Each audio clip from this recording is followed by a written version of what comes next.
Question number 27. Then a 16 ohm wire is bent to form a square loop. Current electricity എന്നുള്ള ചാപ്റ്ററിൽ നിന്നാണ്. അപ്പോൾ നമുക്ക് മനസ്സിലാക്കാം 16 ഓം വയർ ഒരു സ്ക്വയർ ലൂപ്പിൽ ബെൻഡ് ചെയ്യുന്ന സമയത്ത് ഇവിടെ 4 ഓം, ഇവിടെയും 4 ഓം, ഇവിടെയും 4 ഓം, ഇവിടെയും 4 ഓം ആയിരിക്കും.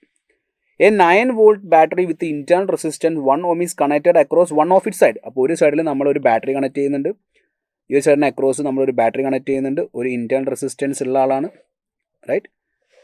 സോ ഇവിടെ നിന്ന് ഇങ്ങനെ വരയ്ക്കുന്നു. സോ ഇന്റേണൽ റെസിസ്റ്റൻസ് 1 ohm ആണ്, 9 volt ആണ്. Then if A 4 microfarad capacitor is connected across one of its diagonal, ഒരു ഡയഗണലിൻ്റെ അക്രോസ് ഒരു കപ്പാസിറ്ററും കൂടി കണക്ട് ചെയ്തിട്ടുണ്ട്. സോ ഇവിടെ നമുക്ക് ആ കപ്പാസിറ്റർ മാർക്ക് ചെയ്യാം. എന്നൊരു ചോദ്യം എന്താണ്? The energy stored by the capacitor will be x/2 microjoule where X എത്രയാണ് ചോദ്യം. So energy stored in the capacitor എന്ന് പറഞ്ഞാൽ use equal to half CV² ആണ്. ഹാഫ് ഇൻറ്റു C വാല്യൂ 4 × 10⁻⁻6 ആണ്. വിൻ്റെ വാല്യൂ നമുക്കറിയില്ല. സോ ഈ കപ്പാസിറ്ററിൻ്റെ അക്രോസ് ഉണ്ടാകുന്ന പൊട്ടൻഷ്യൽ ഡിഫറൻസ് കണ്ടുപിടിക്കണം. എങ്ങനെ ആ പൊട്ടൻഷ്യൽ ഡിഫറൻസ് കണ്ടുപിടിക്കും? സപ്പോസ് ഇതിനെ നമുക്ക് AB എന്ന് മാർക്ക് ചെയ്യുകയാണെങ്കിൽ we want to find VA minus VB കണ്ടുപിടിക്കണം. എങ്ങനെ VA മൈനസ് VB കണ്ടുപിടിക്കും?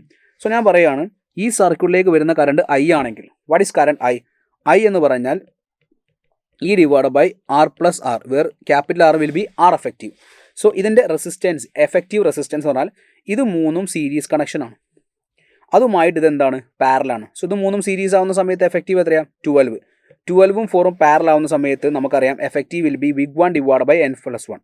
So big 1 12 divide by 12/4 3+1 that will give 12/4 that will give 3. So നമുക്ക് ഇൻ്റെ വാല്യൂ 9 ആണ്. 9 divide by 3+1 answer is 9/4. So ഇതിലൂടെ വരുന്ന കറണ്ട് 9/4 ആണ്. ആ കറണ്ട് സ്പ്ലിറ്റ് ചെയ്ത് ഇതിലൂടെ പോയെന്ന് വിചാരിക്കും. സോ I1 കണ്ടുപിടിക്കാൻ നമ്മൾ പഠിക്കുന്നുണ്ട്.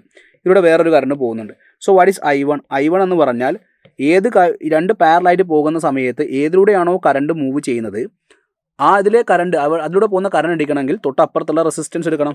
R2 4 divide by total resistance 16 ആണ്, ഇൻറ്റു അതിലൂടെ പോകുന്ന ടോട്ടൽ കറണ്ട് 9/4 ആണ്.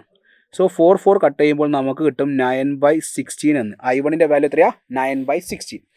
പിന്നെ ചോദിക്കുകയാണ്, ഇവിടെ ഞാൻ കിർച്ചോഫ് ലോ അപ്ലൈ ചെയ്യാൻ പോവാം, VA minus VB.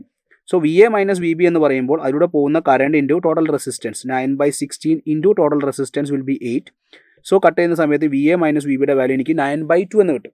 So VA minus VBയുടെ value 9/2 ആണെങ്കിൽ അതല്ലേ കപ്പാസിറ്ററിൻ്റെ അക്രോസ് ഉണ്ടാവുന്ന പൊട്ടൻഷ്യൽ ഡിഫറൻസ്. സോ 9/2ൻ്റെ സ്ക്വയർ എടുക്കുന്ന സമയത്ത് 2 × 10⁻⁻6 81 ഡിവൈഡ് ബൈ 4 വരും. ഈ 2ഉം 4 കട്ട് ചെയ്യുമ്പോൾ 2 വരും. സോ 81/2 × 10⁻⁻6 ഓർ 81/2 മൈക്രോ ജൂൾ എന്ന് കിട്ടും. സോ എക്സിൻ്റെ വാല്യൂ 81 ആയിരിക്കും.